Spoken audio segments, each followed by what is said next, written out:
Corundum and other color stones. Analysis of corundum is a very important subject for gemologists. The GemoFTIR software includes a number of effective tools specifically developed for this purpose. As for diamonds, corundum has been split into subgroups depending by its color, each one provided by customized application. It would be impossible to browse and explain all of them in details here, so we will feature only some examples. Here's the spectrum of a ruby. Our task is to identify a possible heat treatment. Click on Drift Library and then on Ruby and Pink Sapphire group. Corundum can embed several impurities which can show up in its infrared spectrum. Some of them are not stable if exposed to heating and decompose or dissolve once certain temperature is reached, roughly 800 degrees Celsius. Typical heat treatment of many rubies and sapphires is performed at temperatures higher than that. If our spectrum will feature those elements, it means this corundum has not been exposed to such temperatures. Let's choose Indications of Diagnostic No-Heat Peaks from the application menu. A number of reference points will overlap our spectrum. Each of them reveals the presence of the element reported on the tag. Our task is to carefully observe the spectrum of our stone, searching for matching points. The spectrum reveals the presence of kaolinite here. You can see the correspondence. And boehmite. This is a strong indicator our ruby has not been heat treated.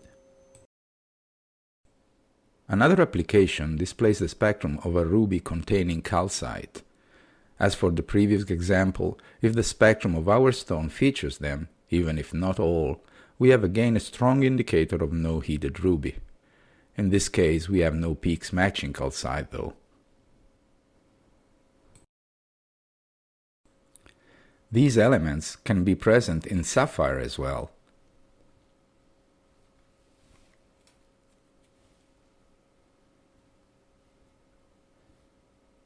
Here an example of a blue unheated sapphire featuring kaolinite impurities. Although the presence of those indicators is very useful, if they are not showing up in the spectrum, it doesn't mean the stone has been heat treated. Those impurities, in fact, could be not present at all. Metamorphic sapphire are generally heated in a reducing atmosphere. This usually causes diffusion of hydrogen in the crystal lattice, which can be revealed by the infrared absorption spectrum as a series of peaks in the OH stretching region. More precisely, the so-called 3309 cm-1 series. A distant peak at 3309 cm-1 is a strong indicator of heating in reducing atmosphere. Here's the text box explaining it in detail.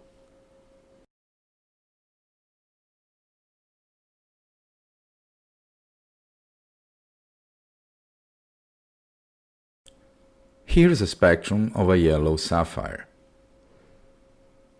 Let's open the application from the menu. A distinct peak at 3161 cm-1 is a good indicator of no heated yellow or Padparasha sapphire. This specific peak can be present in unheated blue sapphire too.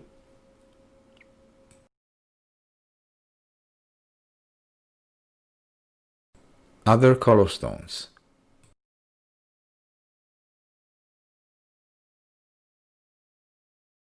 Activating the natural versus synthetic application, two spectra will overlap the one of our stone.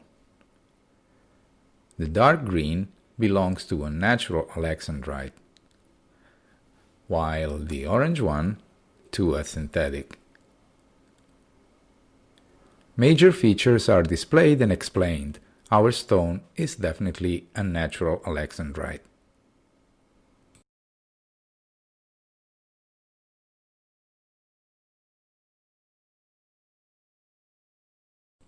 Another issue where the GemoFTIR can give a critic help is the discrimination between umber, its imitations, and copal. The database includes all the samples of the most common imitations. A specific umber versus copal application provides for the major indicator of the latter. This one is definitely copal. Another application displays the shoulder typical of the Baltic umber in a specific menu.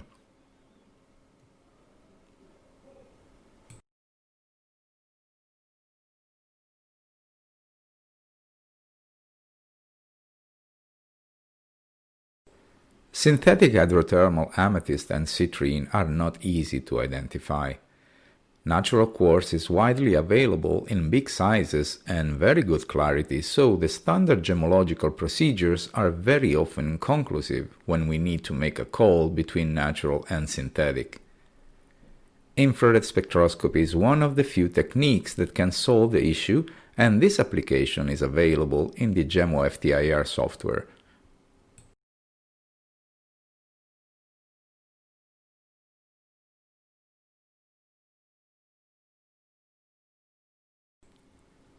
Synthetic aquamarine is produced by hydrothermal method. This application features the differences between natural and synthetic.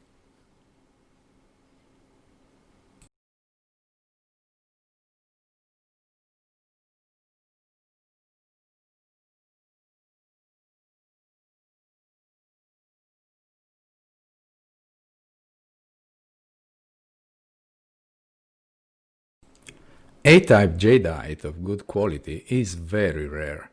On the other hand, B-type is quite more common and of course of far less value. Being able to identify impregnation is extremely important, and this specific application provides the perfect tool to solve this problem. Jadeite tend to absorb a lot of the infrared radiation, so very often, if the piece is not small, the absorption spectrum can be totally saturated. In this case, the specular reflectance technique can help to solve the issue.